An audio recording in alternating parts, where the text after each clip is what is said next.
When I first signed up to be a ranger in Yosemite, I thought my job would be filled with quiet moments among towering pines, breathtaking sunsets, and the occasional rowdy camper needing a stern talking to. I never imagined that the job would test my resolve, my sanity, and my grip on what I believed was real. My name is Dale. I'm 26, a recent graduate in environmental science, and I've always loved the wilderness. That's what brought me to this job in the first place. Yosemite has always felt like a second home to me, and when I got the ranger position, I thought it would be a dream come true. But recently, things have started to feel off. I've been here for almost a year now, and in that time, I've seen some things I can't explain. And to be honest, I'm not sure I want to understand them anymore. It all started with the missing hikers. We get lost hikers every so often, of course. Yosemite's sprawling wildernesses can be disorienting for anyone that's not used to its vastness. But this was different. These hikers didn't just get lost, they vanished. The first case came in mid-June. A couple in their late 30s had set out on a weekend trip through the Mace Trail. They were experienced hikers, well prepared, and had checked in with us before they went. When they didn't return by Monday, their family called us, worried. We sent out a search party, combing the trail from Vernal Fall to Nevada Fall. Their campsite was found undisturbed near the river, gear untouched, no signs of a struggle or animals, nothing. They had simply vanished. More disappearances followed. 3 hikers from a college group, a seasoned solo hiker, even a family with 2 young children. The park was starting to feel cursed. It was unsettling enough that people were disappearing, but the odd part was that there were no tracks, no signs of distress, no clues, just an eerie emptiness left behind where people had once been. The park was beautiful during the day, as it always had been, but there was something sinister lurking in its shadows at night. Rumors began circulating among the rangers. Some said it was mountain lions or bears, but others weren't so sure. There was something different about the air in the park after dark, like the wind was carrying whispers that didn't belong. About 3 weeks ago, I decided to start looking into it myself. I wasn't an official part of any search parties, but I couldn't just sit by and do nothing while people disappeared on my watch. That's how I ended up on the west side of the park, near the Three Brothers, an area that wasn't frequently hiked.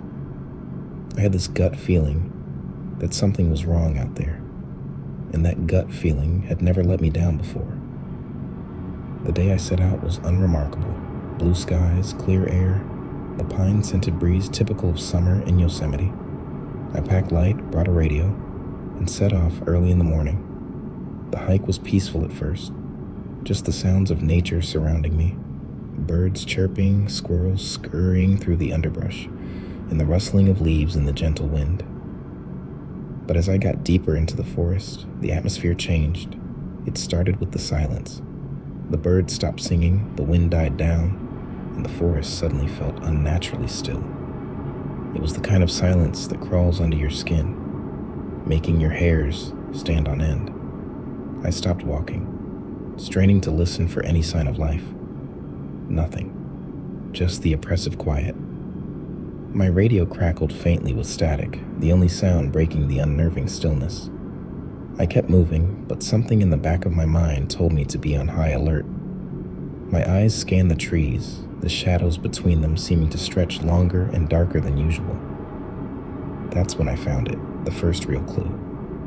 There in the dirt along the edge of the trail was a footprint, but it wasn't human. It was huge, far larger than any bear print I'd ever seen. It looked humanoid, with toes, but the depth of the print suggested something with enormous weight behind it. My heart started pounding in my chest. It couldn't be. Could it? I had heard the stories, of course. Every ranger does. The locals talk about it in hushed tones. The tourists joke about it as they buy their Bigfoot crossing mugs in the gift shop, but no one really believes it. It's just a myth, right?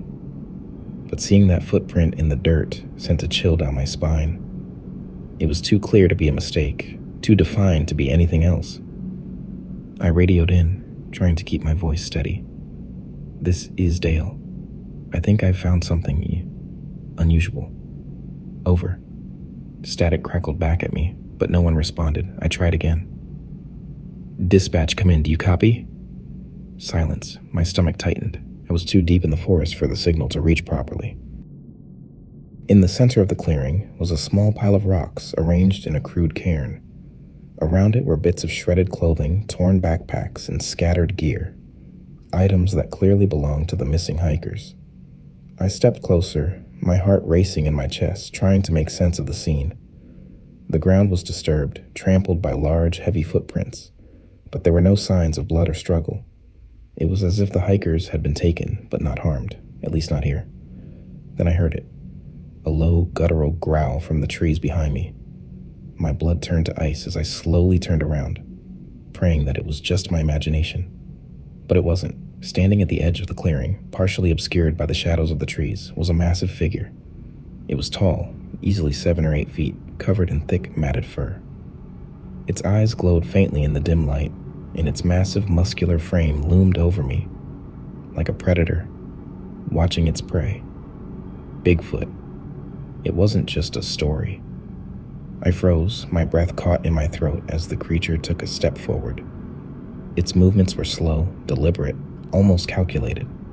It didn't seem to be in any rush, but there was no mistaking the power in its frame. This was no gentle giant. It was something dangerous, something that didn't belong in the world I thought I knew. I backed away slowly, my heart hammering in my chest. But the creature kept advancing. I knew I couldn't outrun it. The forest was too dense, and I was too far from any help. My mind raced, trying to come up with a plan. But all I could think about was the stories I'd heard, the ones where people never came back. Just as I was about to make a run for it, something strange happened. The creature stopped, its eyes locking onto mine. For a moment we just stood there, staring at each other across the clearing. There was something in its gaze that I didn't expect, a kind of intelligence, a recognition. It was as if it was trying to decide what to do with me. Then, without warning, it turned and disappeared back into the trees, moving with a speed and grace that defied its size. One moment it was there, the next it was gone, leaving nothing but silence in its wake. I stood there, shaken and unsure of what had just happened.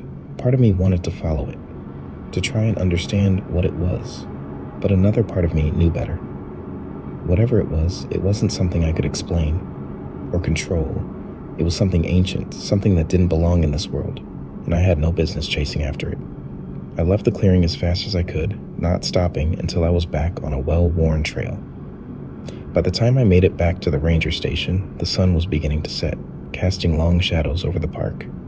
I was exhausted, both physically and mentally, but I couldn't shake the feeling that something had followed me back. That night I didn't sleep. Every creak of the cabin, every gust of wind outside, made me jump. I kept replaying the encounter in my mind, trying to make sense of it, but nothing added up. The disappearances, the footprints, the creature, it was all too much. The next morning, I filed my report, leaving out the details about Bigfoot.